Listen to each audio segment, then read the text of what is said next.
ప్రేక్షక మహాశైలకు స్వాగతం. శ్రీ కుబేర అష్టోత్తర శతనామావళి. ఓం కుబేరాయ నమః.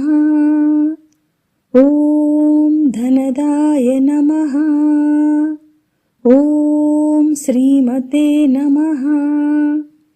ఓం యక్షేశాయ నమః. ఓం గుహ్యకేశ్వరాయ నమః. ఓం నిధీశాయ నమః. ఓం శంకరసఖాయ నమః. ఓం మహాలక్ష్మీ నివాసభువే నమః. ఓం మహాపద్మనిధీశాయ నమః. ఓం పూర్ణాయ నమః. ఓం పద్మనిధీశ్వరాయ నమః. ఓం శంఖాఖ్యనిధినాథాయ నమః. ఓం మకరాఖ్యనిధిప్రియాయ నమః. ఓం సుఖచ్చపనిధీశాయ నమః. ఓం ముకుందనిధినాయకాయ నమః. ఓం కుందాఖ్యనిధినాథాయ నమః. ఓం నీలనిధ్యదీపాయ నమః. ఓం మహతే నమః. ఓం కర్మనిధ్యదీపాయ నమః. ఓం పూజ్యాయ నమః. ఓం లక్ష్మీ సామ్రాజ్యదాయకాయ నమః.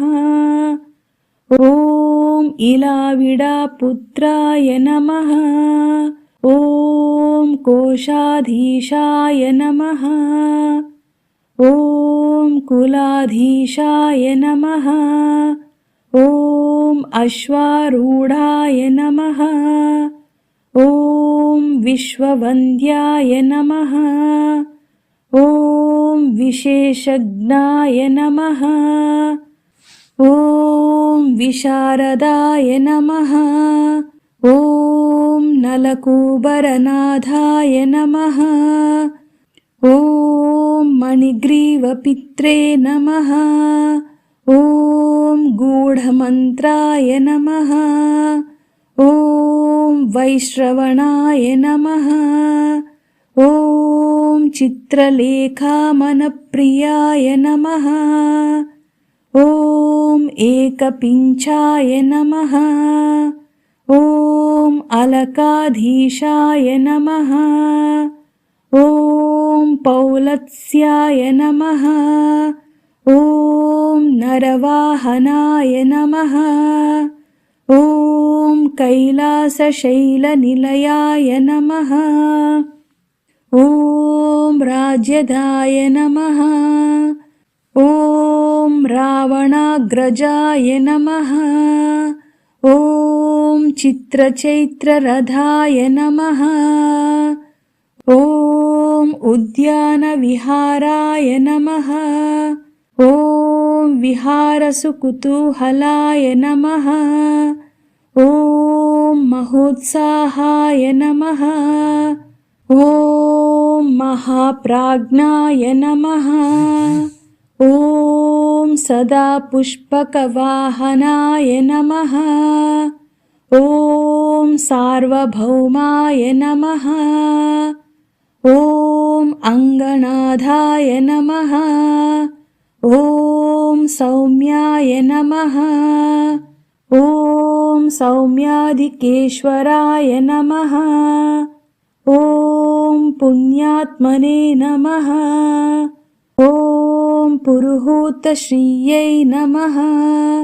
ఓం సర్వపుణ్యజనేశ్వరాయ నమః.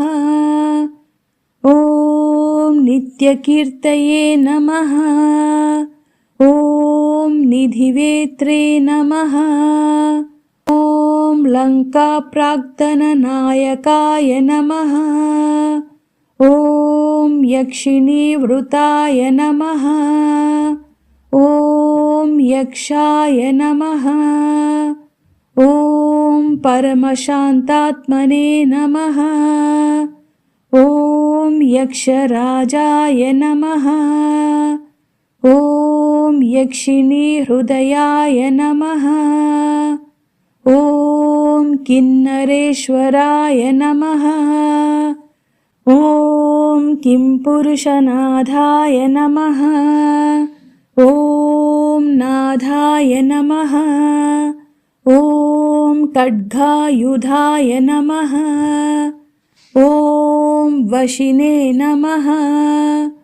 ॐ ईशान्यदक्षपार्श्वस्थाय नमः। ॐ वायुवामसमाश्रयाय नमः। ॐ धर्ममार्गैकनिरताय नमः। ॐ धर्मसम्मुखसंस्थिताय नमः। ॐ वित्तेश्वराय नमः।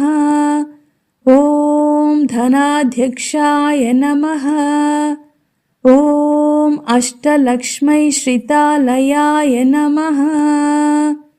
ॐ मनुष्यधर्मिणे नमः। ॐ सत्कृताय नमः। ॐ कोशलक्ष्मीसमाश्रिताय नमः। ॐ धनलक्ष्मी नित्यनिवासाय नमः। ॐ धान्यलक्ष्मी निवासभुवे नमः। ॐ अष्टलक्ष्मी सदावासाय नमः। ॐ गजलक्ष्मी स्थिरालयाय नमः। ॐ राज्यलक्ष्मी जन्मगेहाय नमः। ॐ धैर्यलक्ष्मी कृपाश्रयाय नमः। ॐ अखण्डैश्वर्यसंयुक्ताय नमः। ॐ नित्यानन्दाय नमः। ॐ सागराश्रयाय नमः। ॐ नित्यतृप्ताय नमः। ॐ निधिदात्रे नमः। ॐ निराश्रयाय नमः। ॐ निरुपद्रवाय नमः। ॐ नित्यकामाय नमः। ॐ निराकाङ्क्षाय नमः। ॐ निरूपाधिकवासभुवे नमः। ॐ शान्ताय नमः। ॐ सर्वगुणोपेताय नमः। ॐ सर्वज्ञाय नमः। ॐ सर्वसम्मताय नमः। ॐ निरूपाधिकवासभुवे नमः। ॐ शान्ताय नमः। ॐ सर्वगुणोपेताय नमः। ॐ सर्वज्ञाय नमः। ॐ सर्वसम्मताय नमः। ॐ सर्वाणि करुणापात्राय नमः। ॐ सदानन्दकृपालयाय नमः। ॐ गन्धर्वकुलसंसेव्याय नमः। ॐ सौगन्धिककुसुमप्रियाय नमः। ॐ स्वर्णनगरीवासाय नमः। ॐ निधिपीठसमाश्रयाय नमः। ॐ महामेरुत्तरस्थायिने नमः। ॐ महर्षिगणसंस्तुताय नमः। ॐ तुष्टाय नमः। ॐ शूर्पणखाज्येष्ठाय नमः। ॐ शिवपूजारताय नमः। ॐ अनघाय नमः। इति श्री కుబేర అష్టోత్తర శతనామావళి. ఈ వీడియో కనుక మీకు నచ్చినట్లయితే లైక్ చేయండి, షేర్ చేయండి. అలాగే మీ వాల్యుబుల్ కామెంట్స్ని యూట్యూబ్ కామెంట్ బాక్స్ ద్వారా తప్పకుండా మాకు షేర్ చేయండి. అలాగే